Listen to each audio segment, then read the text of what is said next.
ayan, magluluto ako ng pork pinakbet. So, yun yung aming dinner for tonight. Ready na ito ng aking okra. Hindi ko hinalo dito kasi nga, pag hinalo ko dito, siyempre puputulin ko ito. Halo ko, maglalaway siya. Kaya, mamaya na yan. And then, sa sobrang katamaran ko maghugas, pinagsama ko dito sa lagayan na to, anak ko. Pero, mas matrabaho pala kasi nga, uunahin ko yung medyo matigas, yung medyo matagal maluto. Unahin ko lang guys. Siyempre, pipiliin ko. Sa dami ba naman ito? Kaya, matrabaho. Kaya, dapat pala, pinaghiwalay ko na siya kanina. Kaya lang sabi ko, mahirap. Natamad ako maghugas. Daming hugasan. Eggplant, string bean, kalabasa, ayan, ganyan-ganyan, mga vegetables. Kaya sabi ko, sige, okay lang, at least matrabaho, busog naman. Diba? So, samahan niyo ako, magluluto ako ng pork pinakbet. So, pinainit ko muna yung mantika bago ko ilagay yung pork. Hiniwa-hiwa ko ito ng maliliit kasi nga, pang sahog lang ba. Para iwas-iwas tayo sa mamantika, yung ginawa ko.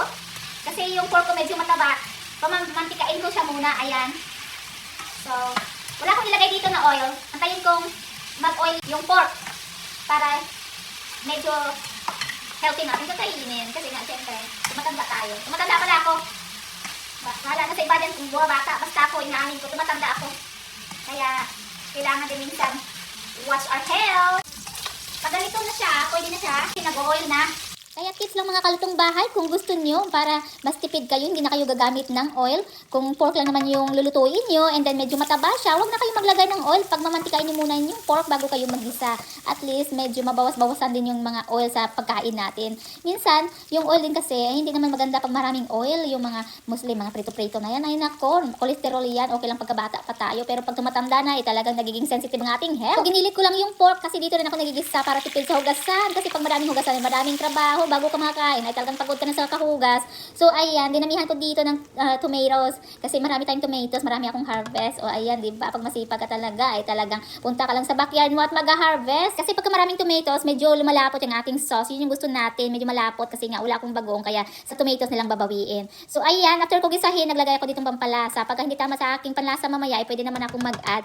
Kontrolado lang yan. And then, naglagay na rin ako dito ng boiling water na para mabilis na kumulo. So, pampalambot lang ng ating pork, kaya medyo konti lang yung nilagay ko kasi yung pork pinakbet naman ay hindi naman to yung masabaw. So simmer saglit hanggang sa lumambot ang aking pork, and then after simmer, ito na, it's time to add our vegetables. So inuna ko yung kalabasa kasi medyo matagal to compared to sa ibang vegetables. And then takpan, simmer ulit, and then maya maya ay mag-add tayo ng the rest of vegetables. So ayan. So tingnan ko kung okay na yung aking squash. Dapat yung squash ko hindi siya overcook. Ayoko ng squash na medyo mushy.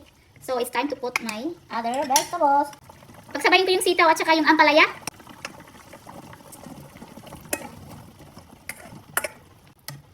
Yung gusto ko sa pinakbet, hindi mushy.